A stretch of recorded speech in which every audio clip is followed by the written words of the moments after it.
Welcome to part 1 of our exploration of the Tree of Life and the Tree of Death.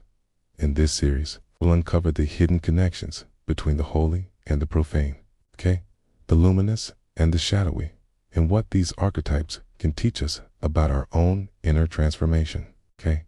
Today, we begin with Malkuth, the kingdom, and its shadow reflection. Lilith, the seductress and queen of the night. Together, they reveal the duality of matter, spirit, and the human struggle with the shadow self. Malkuth, at the base of the Tree of Life, is the kingdom, the material world, the physical realm where spirit takes form. It is our body, our senses, and the environment we live in. It represents grounding, stability, and the completion of divine energy as it manifests into matter.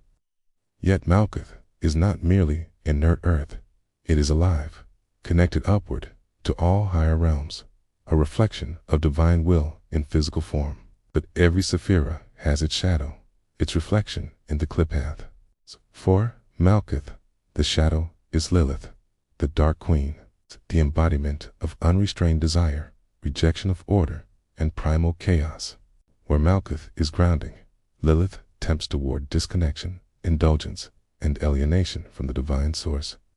She represents the unintegrated shadow of matter, when the material realm becomes a prison of obsession, addiction, or lust without meaning. Before we dive deeper into the mysteries of Malkuth and Lilith, let's explore the Tree of Death. This ancient symbol reveals the hidden structure of reality and the journey of the soul. The Tree of Death, also known as the Tree of Life, is a mystical diagram that maps the pathways of spiritual growth and the interconnectedness of all things. Each of its 10 Sephirotes represents a different realm of consciousness or level of spiritual evolution. The Tree of Life is divided into 3 columns, each containing 4 worlds, or Sephirite, representing different aspects of the divine. The right column symbolizes fire, the left column represents water, and the middle column embodies the union of these elements. In the center of the tree stands Kether, the crown, representing pure spirit and the source of all creation. From Kether flows the energy that descends through the tree, birthing the various realms of existence. In Kabbalah, the first Sephira on the tree is Malkuth, the kingdom. Malkuth represents the physical world, the material realm where spirit is manifested into form. It is the world of the senses, of action and reaction, of cause and effect. Malkuth is the foundation upon which all other realms are built. Without Malkuth, there would be nothing to manifest, no stage for the drama of life to unfold. But Malkuth is not just the physical world. It is also our physical bodies, our earthly vehicles of experience. Through our bodies, we interact with the world around us. We feel sensations, emotions, and connect with others. Our bodies are the bridge between the spiritual and the material. They allow us to experience the full spectrum of life, both its joys and its challenges. In a healthy state, Malkuth represents stability, fertility, nourishment, and abundance. It is the state of being grounded in the present moment, fully engaged with the physical world around us.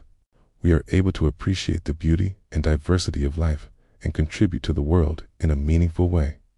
Our connection with our bodies is strong, and we take care of ourselves, knowing that our well-being is essential to our overall health and happiness. However, when Malkuth is out of balance, it can manifest in negative ways.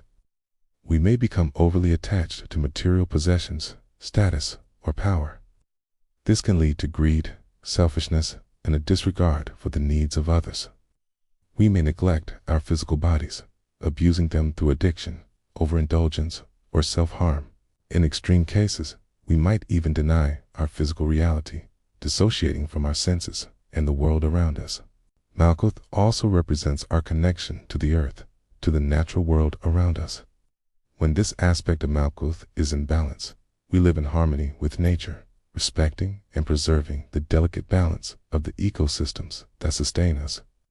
However, when out of balance, we may exploit and abuse the natural world for our own selfish gain. We might engage in unsustainable practices that deplete natural resources or pollute the environment, disrupting the very systems that support life itself. Malkuth is the first sapphire on the tree, and as such, it represents the starting point of our spiritual journey. It is the point at which pure spirit enters the physical world and begins to manifest. The journey begins with the potential for greatness, but it is up to us to cultivate that potential and move upwards towards the higher realms of consciousness. At the heart of Malkuth lies the hidden power of creation, the ability to manifest our desires and bring them into physical form. This creative power is rooted in our connection to the divine, our ability to tap into the flow of life energy and direct it towards our goals. But this power comes with great responsibility, for we have the potential to create not only positive outcomes, but also negative ones. It is up to us to use our creative power wisely, to align our intentions with the greater good, and to act as stewards of the natural world.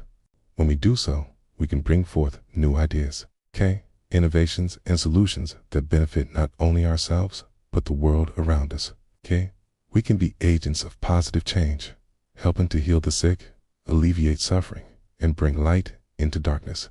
Moving to the Qliphoth side, we find Lilith, the dark queen of the night, who embodies the shadow of Malkuth. Lilith represents the untamed, unbridled aspects of the physical world, the chaotic and destructive forces that can arise when Malkuth is out of balance. She is the seductress who tempts us away from the path of righteousness, leading us into the darkness of sin and transgression. Lilith speaks to the darker aspects of human nature, our capacity for greed, selfishness, and violence. She reminds us that the physical world can be a dangerous place, full of temptation and peril. But she also offers us an opportunity to confront our shadow selves, to integrate these darker aspects into our being, and to emerge as more whole and complete individuals. Lilith's presence challenges us to examine our motivations and intentions, to ensure that our creative power is being used responsibly and ethically. She is a warning against the dangers of unchecked ambition and the pitfalls of material obsession. But ultimately, Lilith also offers us a path forward, a way to reclaim our power and to use it to create a better world. By acknowledging our shadow selves and integrating them into our being, we can balance the energies of Malkuth and Lilith and harness the creative power of the physical world in a positive and transformative way. To delve deeper into this, let's look at the Tree of Death as a metaphor for our own inner transformation. The journey from Kether to Malkuth symbolizes our spiritual journey from pure consciousness to physical embodiment. And the return from Malkuth to Kether reflects our ultimate goal, the realization of our true spiritual nature. As we descend from Kether into Malkuth, we enter the world of form and sensation. We begin to experience the physical world through our senses and to interact with it through our actions. In Malkuth, we are confronted with the challenges and opportunities of the material world.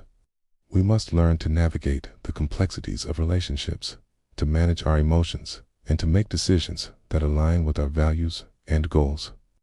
Through our experiences in Malkuth, we have the opportunity to grow and evolve spiritually. By facing our challenges with courage and determination, we can develop strength, resilience, and wisdom. Our relationships can become sources of growth and transformation, helping us to become more compassionate and empathetic individuals. However, if we choose to ignore the lessons of Malkuth, if we become consumed by our material concerns or lose touch with our spiritual roots, we may find ourselves lost in the darkness of Lilith. Here, our spiritual journey has led us astray. We become disconnected from our true selves and from the divine source that connects us to everything. In this state, we may find ourselves drawn to destructive behaviors and harmful relationships that reinforce our negative patterns and reinforce our disconnection. We may lose sight of our purpose and meaning, becoming entangled in the darkness of our own making. Ultimately, the path back to Kether, back to the light, requires a conscious choice. It demands that we acknowledge and integrate the lessons of Malkuth, that we embrace the challenges and opportunities of the physical world and use them to grow and evolve. It means recognizing and transforming our shadow selves, facing our darkness, and bringing light into the shadows. For it is only when we have integrated the lessons of both Malkuth and Lilith, when we have embraced the fullness of our being, that we can truly begin to ascend back towards Kether, back towards the light. And so, our journey begins at the base of the Tree of Life and the Tree of Death, in the kingdom of Malkuth, where spirit meets matter, and where we have the opportunity to create and manifest our dreams. It is here that we must learn to balance the energies of Malkuth and Lilith, to integrate our shadow selves, and to use our creative power wisely and compassionately. For it is only by embracing the fullness of our being that we can truly begin to ascend towards the higher realms of consciousness and realize our full potential.